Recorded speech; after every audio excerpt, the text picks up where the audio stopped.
పరిశుద్ధ లేఖన భాగంలో నుండి దావీదు రాసిన యాత్రా కీర్తన 133వ కీర్తనలో నుండి కొన్ని విషయాలు మనం వాక్య ధ్యానాంశంగా మనం తీసుకుందాం. ఈ యాత్రా కీర్తనలో నుంచి దావీదు రాసినటువంటి కీర్తన 133వ కీర్తన ఒకసారి జ్ఞాపకం చేసుకుందాం. సహోదరులు ఐక్యత కలిగి నివసించుట ఎంత మేలు, ఎంత మనోహరము! అది తల మీద పోయబడి అహరోను గడ్డం మీదుగా కారి అతని అంగీల అంచు వరకు దిగజారిన పరిమళ తైలం వలె నుండును. సియోను కొండ మీదికి దిగివచ్చు హెర్మోను మంచు వలె నుండును. ఆశీర్వాదమును శాశ్వత జీవమును అచ్చట నుండవలనని యెహోవా సెలవిచ్చి ఉన్నాడు. దేవుడు ఈ కొద్ది వాక్య భాగాన్ని మన వినికిల్లో ఫలింపజేయునుగాక. క్రీస్తునందు ప్రేమైనటువంటి ఆ వారలారా, ఈ ఉదయకాలం వేళ దావీదు రాసినటువంటి కీర్తనలో నుంచి 133వ అధ్యాయం మొదటి వచనాన్ని మనం జ్ఞాపకం చేసుకుంటూ ఉన్నట్లయితే, సహోదరులు ఐక్యత కలిగి నివసించుట ఎంత మేలు, ఎంత మనోహరము అనేటువంటి మాట మనం అక్కడ చూస్తూ ఉన్నాం.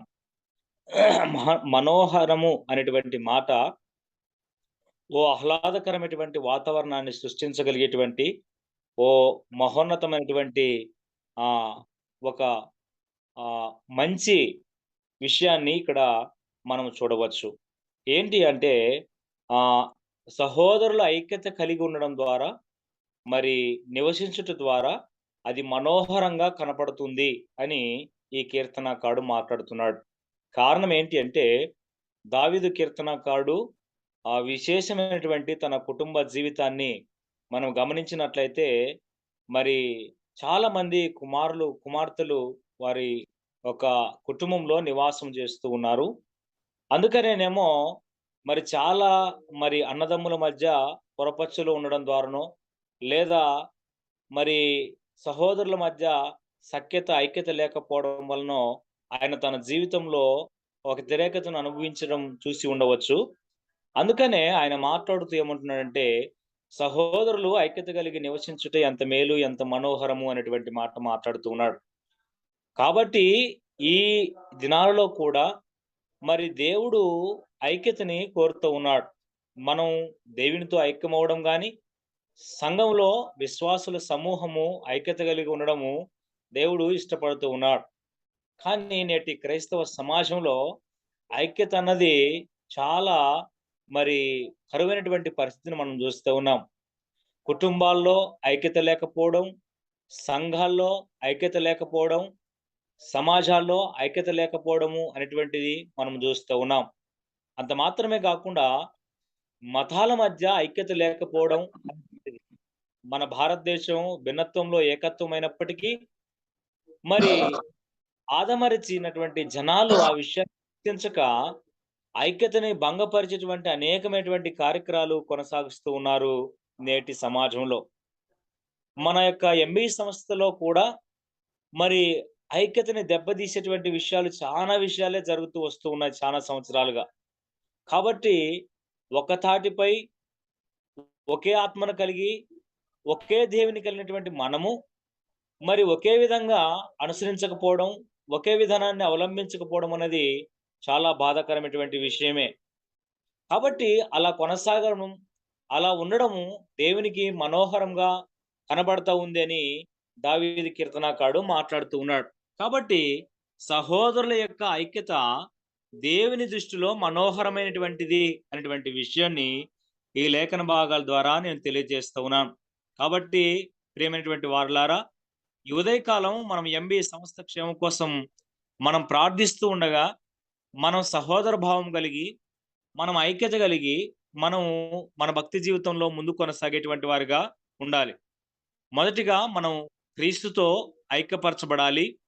ఆ తర్వాత తోటి సహోదరులతో, మన ఇంటి వారితో ఐక్యత కలిగినటువంటి వారిగా ఉండాలి. సంఘముతో అంటుకట్టబడి ఐక్యత కలిగినటువంటి వారిగా మనం ఉండాలి. మనం తద్వారా దేవుని మహింపరిచిన వారిగా, దేవుడు మనోహరమైనదిగా దీన్ని చూస్తున్నటువంటి విషయాన్ని నేను ఈ లేఖన భాగాల ద్వారా తెలియజేస్తా ఉన్నాం. కాబట్టి సహోదరులు ఐక్యత కలిగి నివసించడం అది ఎంతో మేలు, అది ఎంతో మనోహరమైనటువంటిది అని లేఖన భాగం చెబుతా ఉంది. 135వ కీర్తనలో మనం చూసినట్లయితే, మూడవ వచనాన్ని మనం చూసినట్లయితే చూడండి. యెహోవా దయాళుడు, యెహోవాను స్తుతించుడి, ఆయన నామమును కీర్తించుడి, అది మనోహరము అనేటువంటి మాట అక్కడ చూస్తూ ఉన్నాం. అంటే దేవుణ్ణి స్తుతించడం, దేవుని యొక్క నామాన్ని స్తుతించడం, మరి ఆయన నామాన్ని కీర్తించడం అనేది కూడా మనోహరమైనదిగా పోల్చబడినట్లు మనం చూస్తూ ఉన్నాం. కాబట్టి ఈ ఉదయకాలం వేళ మనము దేవుణ్ణి ప్రార్థిస్తూ, ధ్యానిస్తూ, స్తుతిస్తూ ఉండగా, మన యొక్క భక్తి జీవితంలో దేవుని స్తుతించేటువంటి వారుగా ఉండాలి అని మన లేఖన భాగాల్లో మనకు ఘోషిస్తా ఉన్నాయి. కాబట్టి ఎందుకు అంటే, ఆయన నామాన్ని ఎందుకు కీర్తించాలి అని మనం చూసినట్లయితే, యెహోవా దయాళుడు అనేటువంటి మాట మనము ఆ రెండవ వచనం, ఆ మూడవ వచనంలో మనం మొదటిగా మనం చూస్తున్నాం. దేవుడు మన పట్ల ఎన్నో సార్లు తనకు వ్యతిరేకంగా జీవిస్తూ ఉన్నప్పటికీ, మనల్ని కాపాడుతూ, మన పట్ల తన దయను మన పట్ల కప్పుతూ, మనల్ని సంరక్షిస్తూ, పోషిస్తూ, ముందుకు కొనసాగిస్తున్నటువంటి మన జీవితాన్ని బట్టి, దేవుని యొక్క దయను బట్టి మనం మనగలుగుతున్నాం అనేటువంటి విషయాన్ని మనం గుర్తించుకొని, దేవుణ్ణి స్తుతించాలి, ఆయన నామాన్ని కీర్తించాలి. అది మనోహరమైనటువంటిది అని ఈ లేఖన భాగం చెబుతా ఉంది. కాబట్టి మనము దేవుని నామాన్ని మనం కీర్తించాలి. దేవుడు దయాళుడు అయినందుకు మనం దేవుని స్తుతించాలి. అది దేవుని దృష్టిలో మనోహరమైనటువంటిదిగా ఎంచబడుతుంది అని ఈ లేఖన భాగం మనతో తెలియజేస్తా ఉంది. ఇక అంత మాత్రమే కాకుండా 147వ కీర్తనలో మనం చూసినట్లయితే అక్కడ ఒక మాట రాయబడింది. ఏంటి అంటే 147వ కీర్తన మొదటి వచనాన్ని మనం గమనిస్తే చూడండి. అక్కడ యెహోవాను స్తుతించుడి, మన దేవునికి స్తోత్రగానము చేయుట మంచిది, అది మనోహరము, స్తోత్రము చేయుట ఒప్పిదము అనేటువంటి మాట అక్కడ చూస్తా ఉన్నాం. కాబట్టి మనము దేవుణ్ణి నామాన్ని స్తుతించడం, దేవుడు దయాళుడని మనము ఆయన్ని మరి జ్ఞాపకం చేసుకోవడం అది మనోహరమైంది. అంత మాత్రమే కాకుండా యెహోవాను స్తుతించి, ఆ దేవునికి స్తోత్రగానము చేయటం మంచిది. ఇది కూడా మనోహరమైనటువంటిది. స్తోత్రము చేయుట ఒప్పిదము అనేటువంటి మాట ఇక్కడ రాయబడింది. కాబట్టి మనం మనకున్నటువంటి దేనిని బట్టైనా మనం ఒకవేళ అతిశయపడుతూ మన జీవితాన్ని కొనసాగిస్తున్నామేమో, అయితే అదేమి కాదు గానీ, దేవుని యొక్క కృప, దేవుని యొక్క దయ మన పట్ల ఉంది. కనుకనే మనం మనగలుగుతున్నాం అనేటువంటి విషయాన్ని మనం మరిచి, మనం జీవిస్తూ ఉన్నట్లయితే, ఈ ఉదయకాలం వేళ నీతో నాతో మాట్లాడుతున్న మాట ఏంటంటే, అది దేవునికి ఇష్టకరమైనటువంటిది కాదు. దేవుని స్తుతించడం అనేది ఇష్టమైనది. అది ఒప్పిదమైనది. అది మనోహరమైనటువంటిది అనేటువంటి మాట మనం చూస్తా ఉన్నాం. అందుకనే మన దేవునికి స్తోత్రగానం చేయటం మంచిది. అది మనోహరము అనేటువంటి మాట మనం అక్కడ చూస్తూ ఉన్నాం. నిజంగా దేవునికి ఇష్టమైనది, దేవునికి మనోహరమైనది, దేవునికి ఒప్పిదమైనది ఏదైనా ఉంది అంటే ఉంది. సహోదరులు ఐక్యత కలిగి ఉండడము మనోహరమైనటువంటి విషయము. లేదా ఆయన నామమును కీర్తించడము మనోహరమైనటువంటి విషయము. మరి మన దేవునికి స్తోత్రగానము చేయడము మనోహరమైనటువంటి విషయం అనేటువంటి విషయాన్ని ఈ లేఖన భాగాల ద్వారా దేవుడు మనతో మాట్లాడుతూ ఉన్నాడు. నీవు నేను దేవునికి మనోహరమైనటువంటి కార్యాల్ని, దేవునికి ఇష్టమైనటువంటి ఆ జీవితాన్ని అవలంబిస్తూ ఉన్నామో లేదో మనల్ని మనము పరిశీలించుకునేటువంటి వారుగా ఉండాలని దేవుడు ఆశపడుతూ ఉన్నాడు. కాబట్టి ఇక మనం చూసినట్లయితే మరి సామెతల గ్రంథం 15వ అధ్యాయంలో ఒక మాట రాయబడి ఉంది. సామెతల గ్రంథం 15వ అధ్యాయము 2వ వచనాన్ని మనం జ్ఞాపకం చేసుకున్నట్లయితే చూడండి, మొదటి నుంచి మృదువైన మాట క్రోధమును చల్లార్చును, నొప్పించు మాట కోపమును రేపును. జ్ఞానుల నాలుక మనోహరమైన జ్ఞానాంశములు పలుకును, బుద్ధిహీనులు నోరు మూఢవాక్యములు కుమ్మరించున్నటువంటి మాట ఇక్కడ రాయబడింది. ఇక ఈ సొలొమోను గ్రంథకర్త రాస్తున్నటువంటి మాటలను మనం చూసినట్లయితే, ఇంకా జ్ఞానుల యొక్క నాలుక మనోహరమైనదిగా పోల్చబడింది. కాబట్టి ఎందుకు జ్ఞానుల యొక్క నాలుక మనోహరమైనదంటే, అది జ్ఞానమును గూర్చినటువంటి విషయాలను మాత్రమే, జ్ఞానమునకు ఆధారమైనటువంటి సర్వజ్ఞాని అయినటువంటి దేవుని గురించినటువంటి విషయాలను మాత్రమే మాట్లాడుతుంది అని ఈ యొక్క గ్రంథకర్త మాట్లాడుతూ ఉన్నాడు. కాబట్టి క్రీస్తునందు ప్రియమైనటువంటి వారలారా, మనం మన నాలుక ద్వారా ఎలాంటి విషయాల్ని మనం మాట్లాడుతున్నాం? ఈ లేఖన భాగాల్లో మనం చూసినట్లయితే జ్ఞానుల యొక్క నాలుక మనోహరమైనదని లేఖన భాగం చెబుతూ ఉంది. నా నాలుక ఎలాంటి మాటలు మాట్లాడుతుంది అనేటువంటి విషయాన్ని జ్ఞాపకం చేసుకోవాలి. అయితే గ్రంథకర్త మాట్లాడినట్లుగా మరి జ్ఞానుల నాలుక మనోహరమైనది. అది జ్ఞానాంశములు మాత్రమే పలుకుతుందని చెబుతూ ఉన్నాడు. అయితే ఇంకో నాలుక కూడా రాయబడింది కింద, బుద్ధిహీనుల నోరు మూఢవాక్యములను కుమ్మరించున్నటువంటి మాట రాయబడింది. మరి ఇక క్రోధమును నొప్పించు మాట, క్రోధమును రేపునటువంటి మాట మాట్లాడుతూ చూస్తూ ఉన్నాం. కాబట్టి ఈ ఉదయకాలం వేళ ఈ వాక్య భాగాన్ని మనం ధ్యానిస్తూ ఉండగా, మనం ఎలాంటి విషయాలను మాట్లాడుతూ ఉన్నాం? మన నోరు దేన్ని ఉచ్చరిస్తా ఉంది? మన నాలుక దేన్ని పలుకుతా ఉంది అని మనల్ని మనం పరిశీలించుకోవాలి. అయితే గ్రంథకర్త మాట్లాడినట్టుగా జ్ఞానుల నాలుక మనోహరమైనదన్న విషయాన్ని మనం జ్ఞాపకం చేసుకోవాలి. మన నాలుక మనోహరమైనదిగా ఉండాలని దేవుడు ఆశపడుతూ ఉన్నాడు. అట్టి నాలుకని దేవుడు మన జీవితాల్లో ఉండునట్లుగా మన నాలుకను ఆనాడు మోషేను నోటిని ముట్టినటువంటి దేవుడు మన నోటిని ముట్టి మన నాలుక ద్వారా అనేకమైనటువంటి జ్ఞానాంశములు మాట్లాడుటకు కారణమగునట్లు ఆశీర్వదించినట్లు మన జీవితాల్లో మనల్ని కొనసాగించుటకు మన భక్తి జీవితాన్ని కొనసాగుదాం. అంత మాత్రమే కాకుండా అదే 15వ అధ్యాయం 10వ వచనాన్ని మనం గమనించినట్లయితే,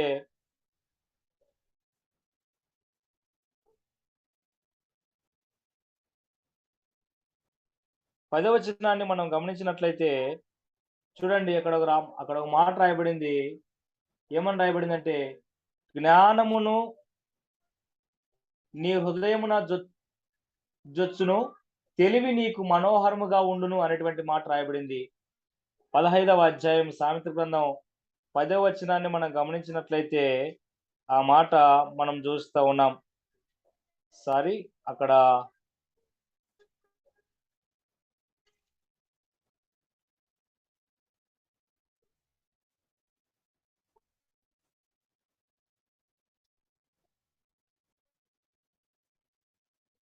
వేరే చోట ఉంది ఈ మాట. జ్ఞానమును నీ హృదయమున జొచ్చును, తెలివి నీకు మనోహరముగా నుండును అనేటువంటి మాట మనము ఇక్కడ చూస్తూ ఉన్నాం. కాబట్టి మన యొక్క మరి తెలివి ద్వారా మన యొక్క తెలివిని బట్టి మనోహరంగా ఉండడానికి మనము ప్రయత్నం చేయాలనేటువంటి విషయాన్ని జ్ఞాపకం చేస్తూ ఉన్నాను.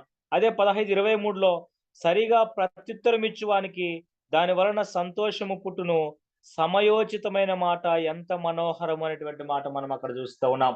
అంటే సమయోచితమైనటువంటి మాట అని మనము జ్ఞాపకం చేసుకుంటే, సమయానుసారంగా, సందర్భానుసారంగా మనం ఏ సందర్భంలో ఏం మాట్లాడాలో అలాంటి మాటల ద్వారా అది మనోహరంగా ఉంటుంది అనేటువంటి మాట మనం చూస్తున్నాం. చాలా సార్లు మనల్ని ప్రశ్నించినప్పుడు ప్రత్యుత్తరం ఇచ్చే విషయంలో మనం చాలా సార్లు తప్పి, ఒకవేళ ఆవేశపూరితమైనటువంటి ఆలోచన విధానంతో మనము మాట్లాడుతూ ఉన్నట్లయితే అది మనోహరమైనది కాదు, దేవునికి ఇష్టమైనది కాదు అని మనం జ్ఞాపకం చేసుకోవాలి.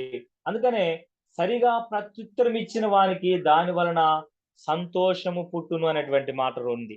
కాబట్టి మన యొక్క వివరణ మనము స్వార్థ విషయంలో గాని, మన బోధ విషయంలో గాని, మనం మాట్లాడే విషయంలో గాని ఏం చేయాలంటే, దాని వలన మనం ఏం చేయాలా? సంతోషాన్ని పుట్టించేటువంటి వారుగా ఉండాలి. అందుకనే మనం మాట్లాడినప్పుడు ఉప్పు వేసినట్లు ఉండాలి అని లేఖన భాగం మనతో చెబుతుంది. అందుకనే సమయోచితమైనటువంటి మాట ఎంత మనోహరము అని మనము చూస్తూ ఉన్నాం. కాబట్టి మనం మనోహరకరమైనటువంటి మాటల్ని, సమయోచితమైనటువంటి మాటల్ని మనం మాట్లాడేవారుగా ఉండాలని ఈ లేఖన భాగం మనతో మాట్లాడుతూ ఉంది. అంత మాత్రమే కాకుండా పరమగీతములు 2వ అధ్యాయం 4వ వచనంలో మనం చూసినట్లయితే అక్కడ దేవుని గురించినటువంటి వర్ణన భక్తుడు రాస్తూ ఏమంటున్నాడంటే, నీ ముఖము ఎంత మనోహరము అనేటువంటి మాట అక్కడ రాయబడింది.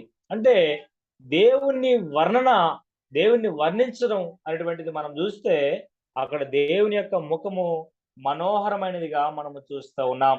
మరి అదే విధంగా మరి పరిశుద్ధ లేఖన భాగంలో మరి జెకర్యా 8:19లో చూసినట్లయితే, సంతోషమును, ఉత్సాహమును పుట్టించు మనోహరకరమైనటువంటి పండుగలు అనేటువంటి మాట అక్కడ రాయబడింది.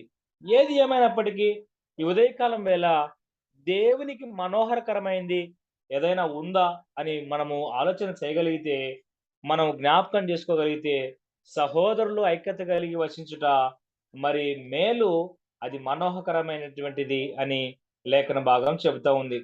రెండవదిగా గమనించినట్లయితే, ఆయన నామమును కీర్తించాలని మరి అది దేవునికి మనోహరకరమైనదని లేఖన భాగం చెబుతా ఉంది. ఇక మూడవదిగా గమనించినట్లయితే, యెహోవాను స్తుతించుడి.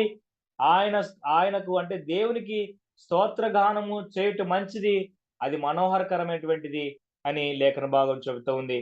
జ్ఞానుల యొక్క నాలుక మనోహరకరమైనటువంటి జ్ఞానాంశములను బోధిస్తుంది అని లేఖన భాగం చెబుతా ఉంది.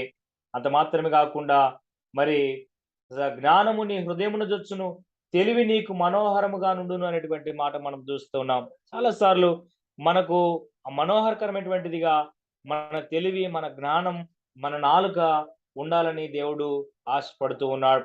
అంత మాత్రమే కాకుండా మరి ఇంకా సమయోచితమైనటువంటి మాట మనోహరకరమైనది అని మాట్లాడుతున్నాం.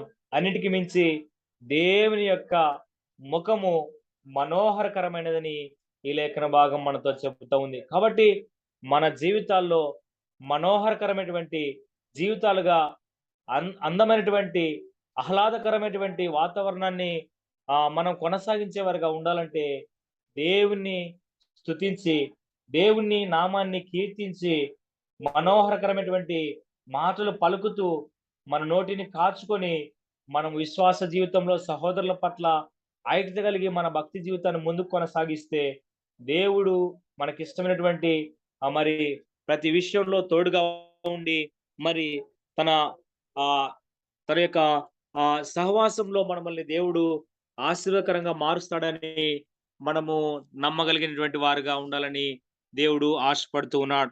అట్టి కృప మనందరికీ దేవుడు దయచేయునుగాక.